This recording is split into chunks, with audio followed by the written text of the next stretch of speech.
here. We are back for some more r/NoSleep. These two that I found are very short. One of them does have a trigger warning of anxiety, and under it says self-harm. So if you have any triggers, then don't read this, and go to, I don't know, a little after this one to read the next one. So yeah, let's just get right into it. I was going to say something else, but you know me and always making videos and all this yada yada, which my voice is getting better, so that's good, which means I can make a lot more videos. But yeah, this one is called Anxiety. When I was a young child, maybe 6th grade, I got diagnosed with general anxiety disorder, severe anxiety. I was afraid of how people felt. I always had anxiety attacks when I got overwhelmed, and worst of all, I had an anxiety monster. It was 8th grade when I first met him, the night before my last test of school year history. Don't get me wrong, I love history, but class was a pain because the teacher didn't let us learn in a fun way. I always tried to alter her into learning in my messed up brain, but that made me fall behind. I didn't pass. I always did pass the retakes, though. It was almost 12 a.m. the day of the test when my eyes felt heavy. My study guide made up 3 different colors of pens and 4 different highlighters. My mom entered, sympathy written all over her face. Max, honey, you should really get some sleep. I know you're worried about your test, but maybe sleep would be a good idea.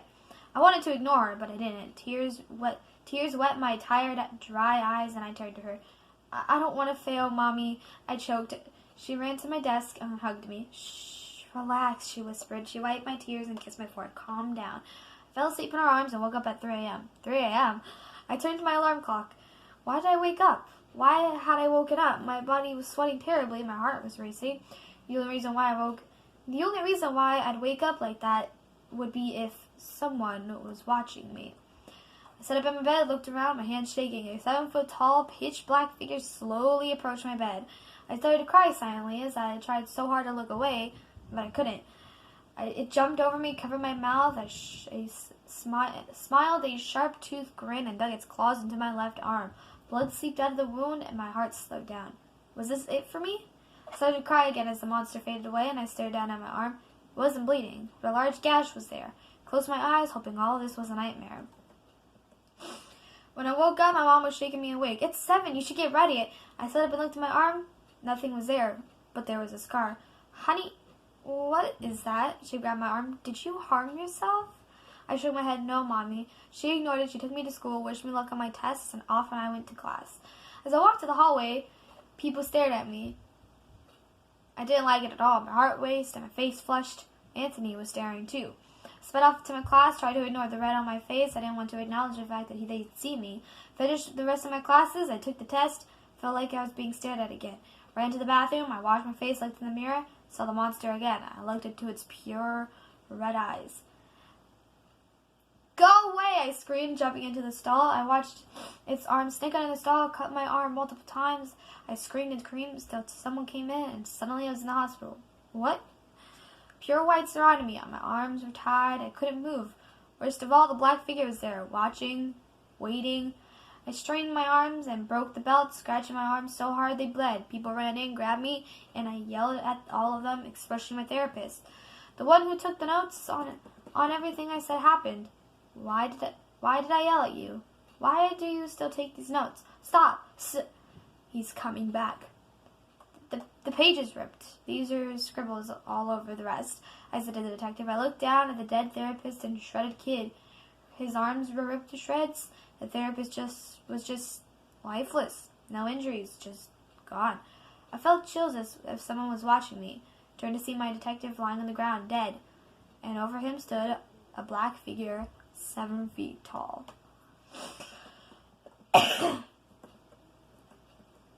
And only one comment on here is, I'm very spooked. I hate my anxiety and this is horrifying, man. I don't know what I do.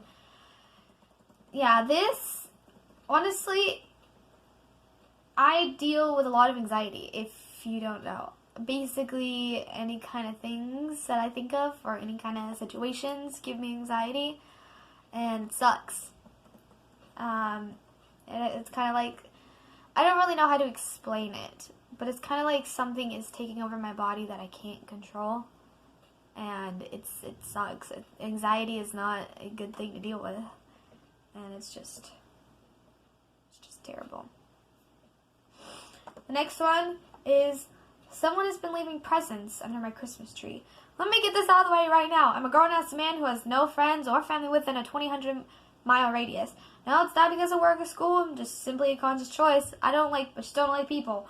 I'm sure my bitch of a wife and judgmental father can be blamed for that. I have anger issues myself, but at least I know how to my flaws. Call me a Scrooge, Grinch, or Grouch. I don't give a damn, but whatever you call me. But what you can't call me is crazy.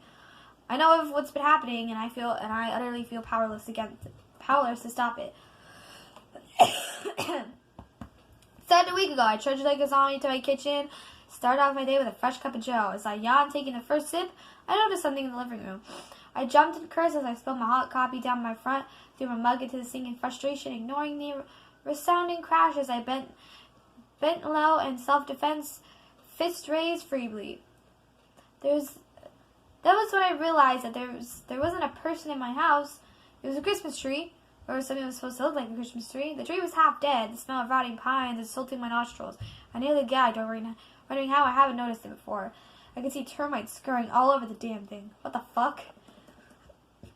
Malcolm. It just had to be Malcolm, my landlord. No one else had a key to my apartment. I wouldn't have put it past him to pull a prank on me like this. Still, it was not funny. I planned to call him and give a piece of my mind. First, though, I had to get rid of the tree. Spent nearly half an hour holding this big ass out of my apartment down to the side of the road, cursing and covered in termites. I called Malcolm and left him a wordy voicemail, and then I went to work, forgot about the little prank until the next day. The tree was back in my apartment, but how it had been adorned and rusted, busting out of Christmas lights, the odor was not nearly as sour as my attitude. As I called Malcolm again, I demanded he to come to my apartment. When he got there, he acted like he had no clue how the tree had gotten to my house. He asked if I had any friends or family that had gotten to town. Upset that he was playing dumb, I decided to talk to his superiors if this were to happen again. Malcolm once again assured me that this was not his doing, but he would change my locks and help me get the damn tree out of my dwelling. I could smell the tree as soon as I woke up the next morning. Furious, I threw my bedroom door open and stormed into the living room. The tree was back, busted lights, pentagram, star-shaped and all. But now there was something under my tree as well. A box wrapped in blue wrapping paper. I had enough. I called the cops. I had enough. I called the cops. The cops took a gift considering it was a suspicious package and left an officer to watch over the apartment for the night. Got a call from work late that day from one of the officers down at the station. The gift box contained a human finger. They were going to need me for questioning. They had gone from annoying to immediately concerning rather quickly after spending hours at the police station. The officers advised me to find a hotel to stay in. I guess I did, and guess what I woke up to see the next day? The same damn Christmas tree. There's another box underneath. This one decked in purple wrapping. I thought I was losing my mind, and the anxiety-induced craze. I ripped the gift open. Rather than calling the cops again, there was a whole hand this time, though it was missing the ring finger. Didn't call the cops this time. I set the tree and the box ablaze after hauling them out this secluded area. Sped back home, grabbing the most important possessions. Told Malcolm that I was breaking my lease and there was nothing he could do to stop me. Then I set off the road, driving for hours and hours, finally pulling over to take at least a nap. When I woke up, I found a new gift box beside me. Though I didn't want to open it, I could hear a woman's voice in my ears, urging me to do so. So I tore the box open and nearly vomited. A whole arm had been crammed inside. I'm getting a new body part every day. I'm confessing to you that I recognize them very well. I don't know if the police are after me, but I'd rather be caught by them, if I were being honest. I don't think it'll save me. I murdered my wife last Christmas, but I suppose she wants some company this year. Huh.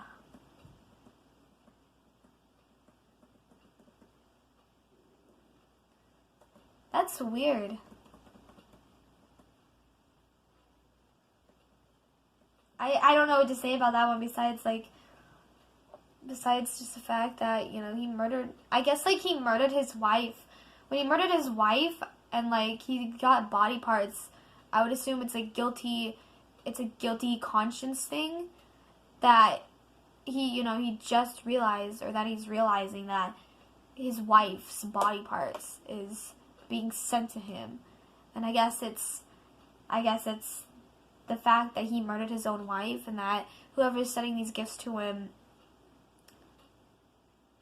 is trying to guilt trip him because he murdered his wife. I don't know. I find it strange, but interesting. Anyways, I hope you all enjoyed. If you're new to my channel, be sure to hit the subscribe button and give a thumbs up. Press the bell so you're notified. I don't make videos just daily. And be sure to leave me some more creepypastas down below. Or creepypastas are r/NoSleeps. And I love you guys. And I'll see you later. Bye.